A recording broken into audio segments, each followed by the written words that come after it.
So today we are building the Batmobile based on the 1966 TV series starring Adam West and Cesar Romero. It is a series that I have very fond memories of. I've always loved it. The movie is great. If you've always liked the more campier side of Batman, then definitely give them a watch. They're just fantastic. So I was ecstatic to see they were releasing a Batmobile based on that series. It was previously available with a Batcave playset that came out a few years ago now, but that's already been rocketing up in price, and I'm sure it's going to go up now with this being available. So I didn't have high hopes for ever getting that, so having a second chance to get it now is even better. This is also the second LEGO Batmobile I've ever reviewed for this channel, the first being my very first video, which going on almost 2 years now I've been doing these videos. Not consistently, but still, it's been around for almost 2 years. Anyway, let's open it up and get to building and see how it compares to some of those previous Batmobiles I've owned.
And there we have it, the Batmobile from the 1966 TV series starring Adam West and Cesar Romero. And I really wanted to love this set, and I kind of still do. Really, the only thing that just ticks me off about it is just these dang stickers. Like I mentioned in my review of R2-D2, we really just need these plaques printed. Having them as a sticker is just annoying, and if I just didn't put it on right, that would just upset the whole thing, because then you're looking at a plaque that just is crooked or has a bubble in it or something. It just would be upsetting and would ruin the whole display piece. So those really need just Lego, just make printing pieces of them. You're going to have them all in these sets anyway. There's really no point in lessening the cost to do stickers. It's annoying. The other annoying sticker was on the back, these very small tile stickers. That was just stupid. Honestly, they could have just left that piece brown and not even have any detail about it. I wouldn't care less. I wouldn't even have noticed. But since they're there, they're an annoyance. They're really a pain in the butt to get put on. I don't see how any child would be able to do it without help from their parents. Not that this set would be a big selling point for a lot of children who probably have never even heard of this iteration of Batman. But anyway, it should have either been a printed piece or just left completely blank. It's an annoyance. Otherwise, this set is really great. I love that it comes with the little plaque and the display. I like that it gives you extra pieces so you can switch out the play feature missile launchers. And it just all around, it looks great. It's a great version of the vehicle from the show. Nothing really stands out to me as being flawed or incorrect just from the build and looking at it. It's a great version of it. It's fantastic. It was moderately fun to build for being such a small set, and seeing it all come together was really nice. And then the minifigs themselves are great. I love this version of Cesar Romero's Joker. I love that they got the painted on mustache in there. I love that we get a nice Joker laugh and a more serious expression. I'm not really sure why he comes with a grappling gun. I mean, I'm assuming he probably used one in the show, but that really seems more like a Batman accessory than for Joker.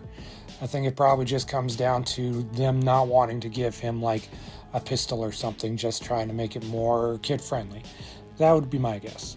And then the Adam West Batman is really good. It does have that usual problem with the printing, as most Batman figures does, but since the head is a dark blue, I think the skin tone shows up a little bit better on it than the black usually does. Usually there's a little bit of bleed through when they do printing on just a solid black piece, but somehow the blue works a little bit better and doesn't have as bad as bleed through. It's still there just a little bit, but not as awful. The details on the cowl are really great. I love the lines on the eyes and around the nose.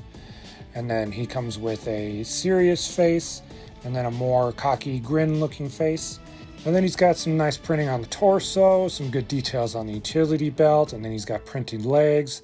It's not dual molded, but it's still some very nice printing. And all in all, it's a really great version of this character. As for the instruction manual, nothing really worth noting. It is just one booklet. It's your standard instruction manual. The one thing I thought was kind of weird was I thought I had some extra pieces, or I missed a step when I was seeing these pieces to build the switch out for the play feature missiles. So I think they should have put that differently in the instruction manual, because there's some stuff before that happens that is kind of confusing. So I think they should have put that in like right after the last step, just so that way you could not have to freak out and think you were missing a step and having to go back through them, which is what I did. All in all, I really hope this set kicks off a bunch of new 1966 Batman sets. After all, we do need Robin to sit in here next to Batman, so some more little sets would be really cool and really nice. So I'm hoping that happens. In the meantime, this one is great. If you love that old series, or if you're just a fan of Batman in general, this set is a must-have. It was a little tricky to find in the beginning, but I'm starting to see it out there more and more, so now that it's not been picked up by a bunch of scalpers to sell at crazy prices, it should be more available. You shouldn't have too much trouble finding it. And worst case scenario, you can always get it off of the Lego website too. So definitely pick this one up. It was a great build. It's a great set. I really hope they kind of continue doing these display sets for them, because that's honestly pretty cool, even if the stickers are annoying. So next time for my action figure unboxing, it's probably going to be a week or two before I get to it, just because I've got a week of filming to do, and then I also have my little sister's wedding to go to, so I may or may not get to it in a decent amount of time. And I'm kind of hoping I don't get to it until after the wedding, because I am doing the Shang-Chi and the Legend of the Ten Rings figures, and right now I'm kind of lukewarm on these because, one, haven't seen the movie yet, don't know if I'm going to like it, and two, I'm kind of upset with these lines because they put them out like 2-3 months ago, and of course I bought them up first thing, because sometimes you never know with these Marvel Legends figures, are they going to be tough to find or are they going to peg warm? And unfortunately most of these peg warmed.